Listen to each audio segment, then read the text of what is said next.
प्रभु यीशु मसीह के मधुर और सामर्थ्य नाम में आपको जय मसीह की। डेली बाइबल संदेश में आपका हार्दिक स्वागत है। आज 30 मई है और परमेश्वर को धन्यवाद कि उसने हमें फिर से एक नया दिन दिया है, एक नया सवेरा दिया है, ताकि हम अपने जीवन के चाल चलन, सोच विचार और आचरण के द्वारा उस परमेश्वर को महिमा दें जिसने हमें ये आज की ज़िंदगी दी है।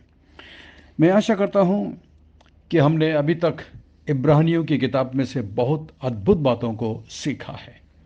कल मैंने आपको याकूब की पत्री का परिचय भेजा है। मैं आशा करता हूँ आपने उसको पढ़ा होगा।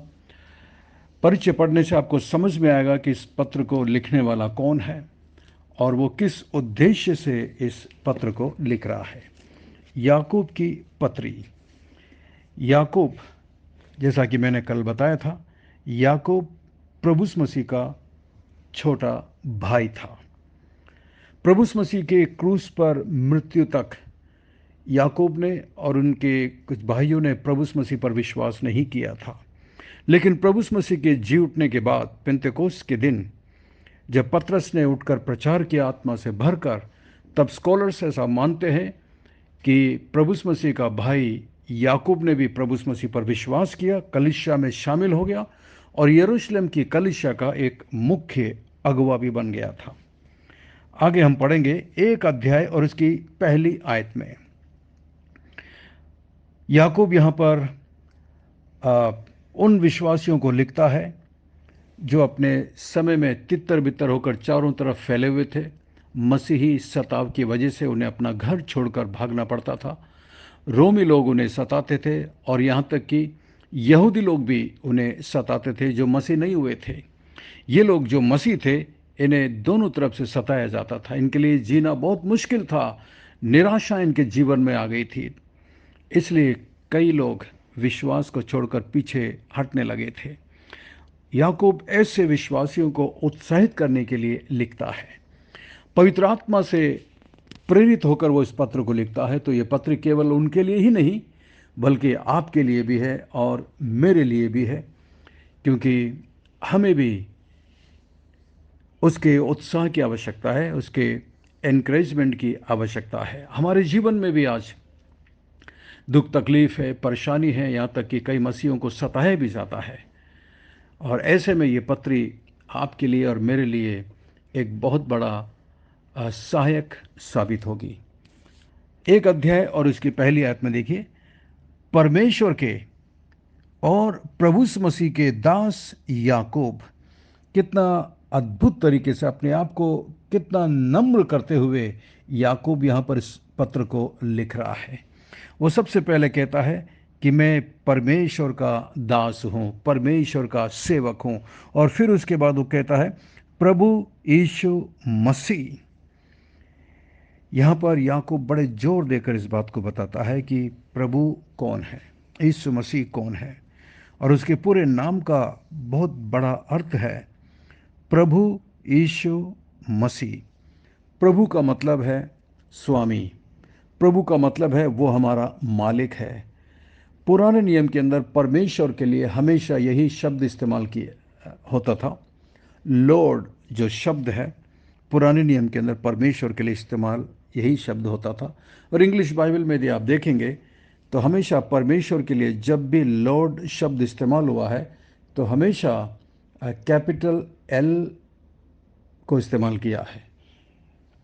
तो यहाँ पर वो ये बताना चाह रहा है कि यीशु मसीह परमेश्वर है। और दूसरा शब्द वो कहता है ईशु।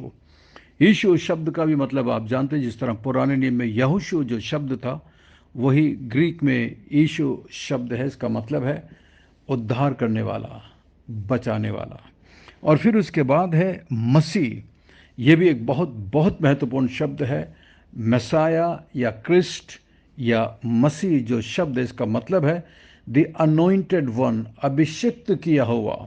अभिषिक्त किया हुआ का मतलब है एक विशेष कार्य के लिए चुना हुआ, परमेश्वर की तरफ से भेजा हुआ एक मैसेंजर, परमेश्वर की तरफ से भेजा हुआ एक अभिषिक्त व्यक्ति। ये है उसके नाम का मतलब। इसको आप भजन संहिता 2:2 में और प्रेरितों के काम 4:26 में भी पढ़ सकते हैं। मसीह का अभिषेक इसलिए किया गया था ताकि वो हमारा उद्धार करता हो और परमेश्वर और हमारे बीच में मेल मिलाप करने वाला एक मध्यस्थ बन सके। यीशु के पूरे नाम को इसलिए याकूब इस्तेमाल करता है, प्रभु यीशु मसीह का मैं दास हूँ। याकूब ने ये पत्र प्रमुख रूप से यहूदी मसीहों के लिए लिखा था, अर्थात उन यहूदियों को लिखा जो मसीह में विश्वास करते थे। ये विश्वासी लोग सताव की वजह से, परेशानी की वजह से अपने अपने घर छोड़कर, गांव छोड़कर इधर उधर फैल गए थे, और ऐसों को उत्साहित करने के लिए यहाँ पर याकूब लिखता है। और आगे लिखता है, याकूब की ओर से उन 12 गोत्रों को जो तितर बितर होकर रहते हैं नमस्कार पहुँचे। 12 गोत्रों को आप जानते हैं, इजरायली लोग जो 12 गोत्र थे, 12 गोत्रों से मिलकर इजराइल बना था। जब परमेश्वर ने अब्राहम से वादा किया था कि मैं तेरे बेटे के द्वारा तुझे एक संतान दूंगा और तेरे बेटे के द्वारा मैं एक बहुत बड़ा राष्ट्र बनाऊंगा, और इस तरीके से अब्राहम से इसहाक, इसहाक से याकूब, और याकूब के 12 बेटे, और वो 12 बेटे परेशानी की वजह से, अकाल की वजह से वे लोग सब मिस्र में जाके बस गए थे, और मिस्र में इनकी संख्या बढ़ती चली गई। परमेश्वर ने इन्हें आशीष दिया जैसा कि परमेश्वर ने अब्राहम से वादा किया था। और उसके बाद आप कहानी जानते हैं कि किस तरह इस्राएल लोग मिस्र छोड़कर निकलते हैं और परमेश्वर उनकी अगुवाई करता है। 40 साल जंगल में उनको लिए फिरता है, और अंत में परमेश्वर उनको एक ऐसे देश में पहुंचाता जिसके लिए परमेश्वर ने वादा किया था कि मैं तुम्हें कनान देश तुमको दूंगा, एक ऐसा देश जिसमें दूध और मधु की धारा बहती, अर्थात एक बहुत उपजाऊ देश में तुम्हें दूंगा। इस प्रकार ये इजरायली लोग हैं जो परमेश्वर के लोग हैं। और नया नियम में जब हम आते हैं तो यही इजरायली लोग, कई लोग यीशु मसीह पर विश्वास करते हैं। कुछ ने यीशु का विरोध भी किया, कुछ लोगों ने यीशु मसीह पर विश्वास भी किया, और उनका जो छोटा झुंड है वो मसीह कहलाया।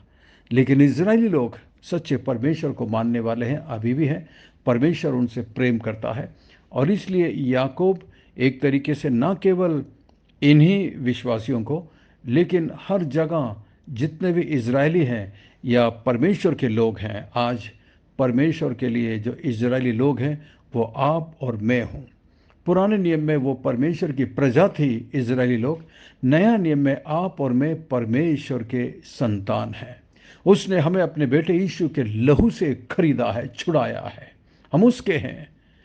और इस तरीके से ये पत्र जब याकूब लिखता है, पवित्र आत्मा उससे लिखवाता है, तो ये पत्र आज आपके लिए भी है और मेरे लिए भी है, हम सब के लिए ये पत्र है।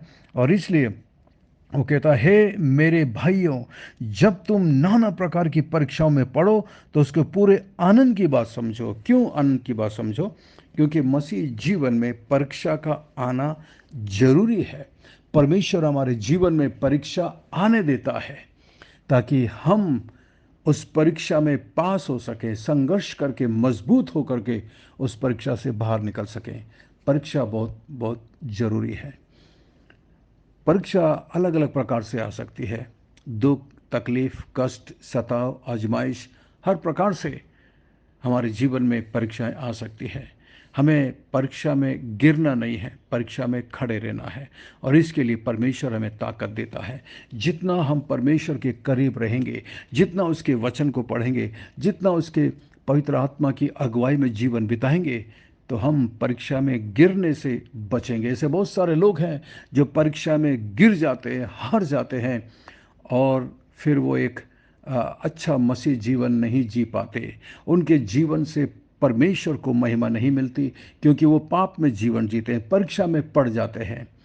शैतान ऐसे लोगों को इस्तेमाल करता है। इसलिए आपकी और मेरी जिम्मेदारी है कि हम विश्वास में मजबूत रहें। ये लिखा है, मेरे भाइयों, जब तुम नाना प्रकार की परीक्षा में पढ़ो तो उसको पूरे आनंद की बात समझो, ये जानकर कि तुम्हारे विश्वास के परखे जाने से धीरज उत्पन्न होता है। देखा, परीक्षा जब हमारे जीवन में आती है, परीक्षा जब हमारी होती है, तो इससे धीरज उत्पन्न होता है। पर धीरज को अपना पूरा काम करने दो कि तुम पूरे और सिद्ध हो जाओ और तुम में किसी बात की घटी ना रहे। तो हमारे जीवन में परमेश्वर परीक्षा इसलिए आने देता है ताकि वो हमें मसीह के समान बना सके, हमारे जीवन में कोई घटी ना रहे, कमी ना रहे। जिस तरह आप जब विद्यार्थी थे तो आपने भी स्कूल में परीक्षा दी होगी। उस परीक्षा का उद्देश्य है कि आप जान सकें कि आप कितना जानते हैं और आपके आसपास के लोग जान सकें कि आप कितना जानते हैं। ज़रा सोचिए, यदि आपकी परीक्षा नहीं होती स्कूल में तो क्या कोई पढ़ाई करता? आप पढ़ाई नहीं कर पाते और ना ही आपको पता चलता कि आप कितने पानी में हैं या कितने मजबूत हैं। इसलिए परीक्षा मसीह जीवन में ज़रूरी है। परीक्षा हमारे जीवन में लाभ पहुंचाता है, हमारे अंदर धीरज को उत्पन्न करता है, हम उस पर भरोसा रखे रहते हैं और इस तरीके से विश्वास में हम मजबूत होते हैं जब हम धीरज को अपना काम करने देते हैं ताकि हमारे जीवन में किसी प्रकार की गति ना हो। जब तक आप जिंदा हैं परीक्षा आएंगी, मरते दम तक आएंगी। कुछ लोग सोचते हैं जवान लोगों को ही परीक्षा आती है। नहीं, ज़रूरी नहीं है। जवानों को आती है, शादी के बाद आती है, बूढ़े होने के बाद भी आती है। हर उम्र में परीक्षा किसी न किसी प्रकार से आती है, अलग अलग तरीके से आती है। जवानों को जवान के मुताबिक परीक्षा आती है, शादीशुदा लोगों को उसी हिसाब से परीक्षा आती है, बूढ़े लोगों को भी उसी तरीके से परीक्षा आती है। हर व्यक्ति के जीवन में परीक्षा आएगा, लेकिन मुख्य बात यह है कि हम कितने मजबूत हैं उस परीक्षा में। और मजबूत होना है, परीक्षा में खड़े रहना है, तो उसके लिए एक ही तरीका है, यीशु के करीब रहो, यीशु के पास रहो, वचन को पढ़ते रहो, पवित्र आत्मा के वश में जीवन बिताओ, तो आप परीक्षा में जयवंत होंगे। आइए हम प्रार्थना करें। स्वर्ग में विराजमान जीवित और जिंदा परमेश्वर, अनुग्रहकारी दयालु पिता, धन्यवाद धन्यवाद धन्यवाद आपके पवित्र वचन के लिए। धन्यवाद प्रभु जी, धन्यवाद प्रभु आपके दास याकूब के लिए जिसने इस पत्र को लिखा। धन्यवाद पवित्र आत्मा हमारे दिलों से बातचीत करने के लिए।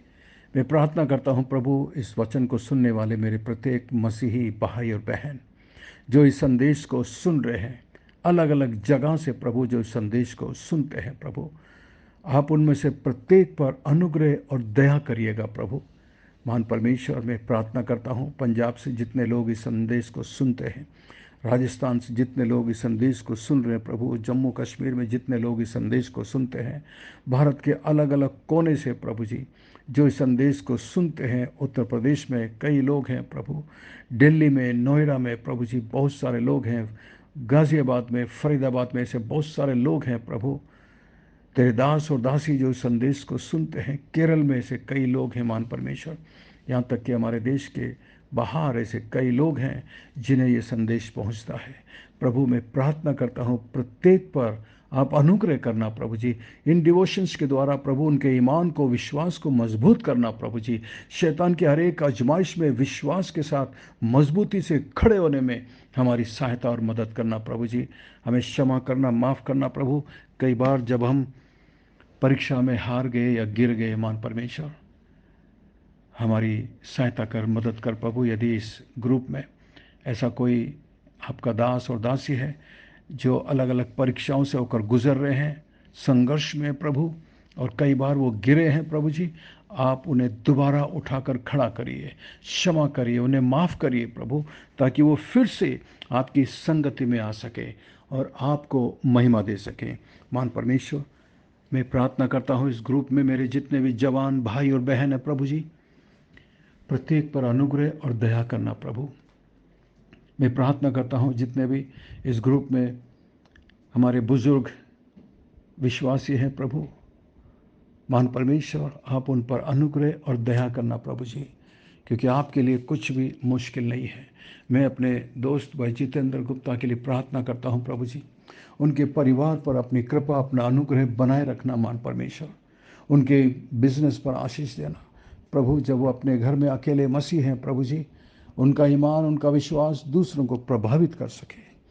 मैं प्रार्थना करता हूँ मान परमेश्वर हमारे बाबा के लिए प्रभु जी, आप उन पर भी अनुग्रह और दया करें प्रभु। इस गर्मी के मौसम में आप उन पर रक्षा, उनकी सहायता करना प्रभु जी, जब वो चर्च में आते जाते हैं। मैं प्रत्येक के लिए प्रार्थना करता हूँ मान परमेश्वर। कई नाम मेरे पास है प्रभु जी, जो नाम मेरे पास लिखे हुए हैं प्रभु जी, मैं प्रत्येक के लिए प्रार्थना करता हूँ मान परमेश्वर। आप प्रत्येक पर अनुग्रह और दया करना मान परमेश्वर, क्योंकि आपके लिए कुछ भी मुश्किल नहीं है। धन्यवाद, धन्यवाद प्रभु, इस विनती प्रार्थना को सुनकर जवाब देने के लिए धन्यवाद।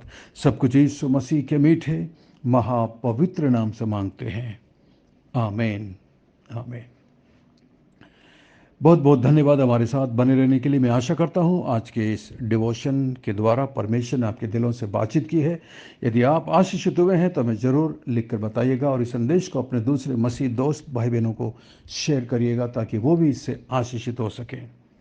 और यदि ये संदेश आप पहली बार सुन रहे हैं तो आप हमारे व्हाट्सएप में हमारे बाइबल संदेश ग्रुप में शामिल हो सकते हैं। हमारा नंबर है 9927464924।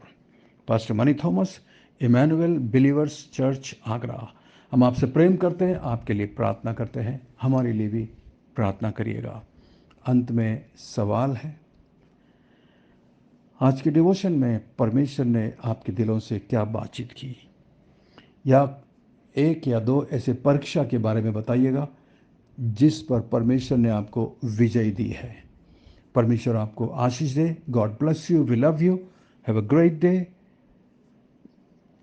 And take care. अपना ख्याल रखिएगा। धन्यवाद।